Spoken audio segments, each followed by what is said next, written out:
they had three major policies that were going to be followed. First, Lucifer says, we have to make sure that people, humans, get to believe that Satan and his angels do not really exist. You know, Roger, that's interesting because a recent research study report that I read indicated that in a national survey, I believe it's over 75% of people do not really believe in a real tangible devil. But there is one. Oh, yeah. Oh, the next thing, the three parts policy that they had adopted there, the second one was to find a way of being able to get total control of people's minds. And that would be done by taking hypnotism out of the realm of the occult and introduce it as a new science for the benefit of mankind.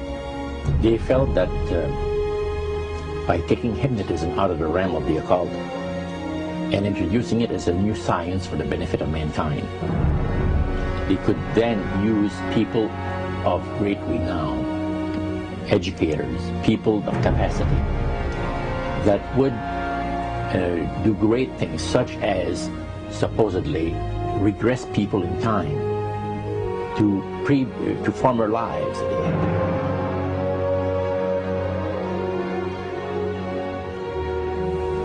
And of course, after the session is over, the person would not know a thing about ancient history. And the person she or he has talked about performing, you know, certain deeds, let's say 3,000 or 4,000 years ago.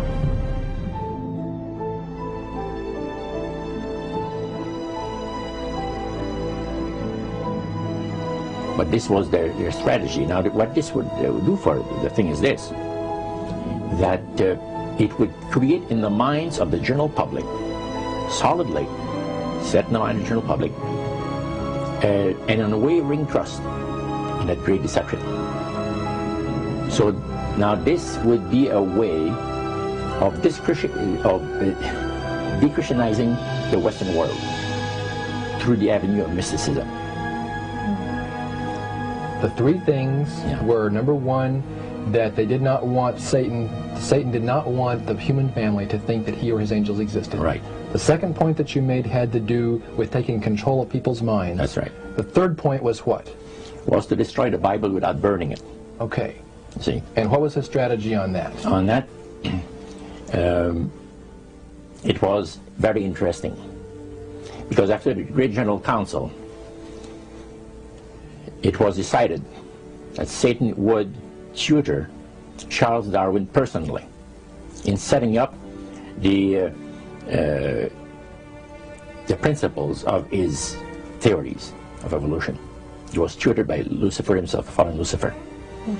And at that time, it was understood, Satan and his spirit counselors understood, that if a person was led to believe in the theory of evolution, it would, in his life, destroy completely the creation week of the Bible, the fall of man, and plan of redemption. It would do away with it. Anyone that teaches a theory of evolution is considered to be a minister of a great religious system. And he said that every teacher of that theory is recognized by the spirits as a person of great value and receives a very special unction from Satan himself, giving great power to induce spiritual blindness, to convince and convert. Three capacities.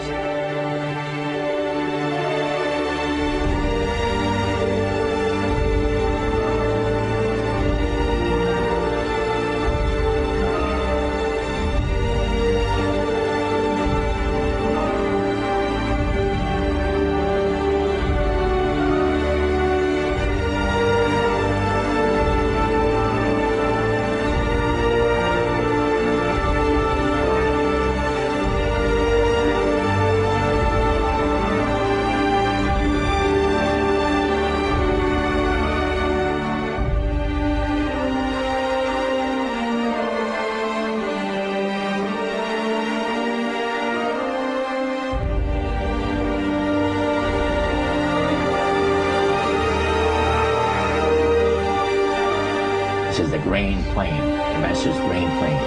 for harvesting the nations, for harvesting the multitudes of the earth into his cause, just before the close of the great controversy between the forces of good and evil. It's going to be done in a unique manner.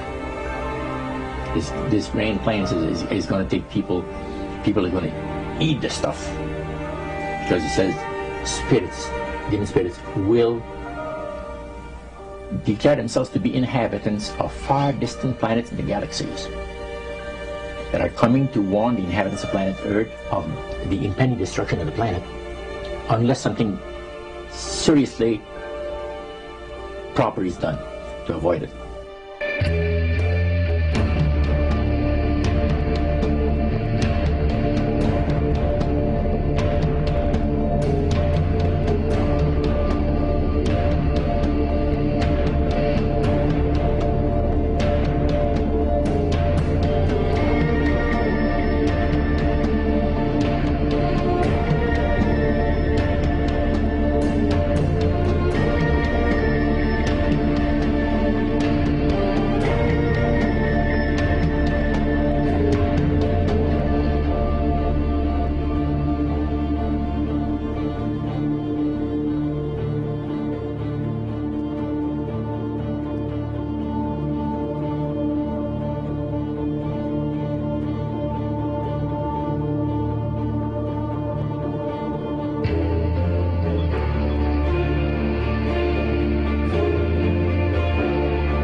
Metaphor. If you think about Aladdin and his lamp, you've probably heard of that one. The genie always says one thing. Your wish is my command. You know, the universe is this great genie, and your conscious mind is Aladdin. It formulates the intention of what you choose for your life.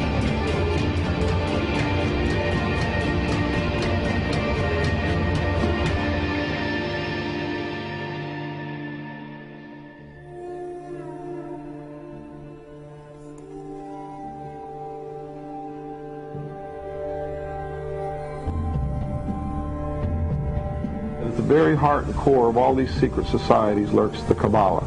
It is a method of encoding information through a system of mathematics and numbers. These people that belong to the secret societies never dared to write down in any language what they knew, what it was that they were guarding, because then someone could steal it and then the secret would be out. So they took this knowledge and they made it occult through a system of encoding, encryption, one of which is mathematics, numbers. Another is architecture. Everybody wonder, why do they have a fraternal organization called the Freemasons? Aren't those the guys that build walls? You bet they do. But every wall they build contains the secrets that have been kept and maintained throughout the ages, and it's encoded in the architecture and in the measurements of the buildings and in the mathematical formulas used to derive the geometry, the shape, the length and breadth and height of rooms. It's all encoded there.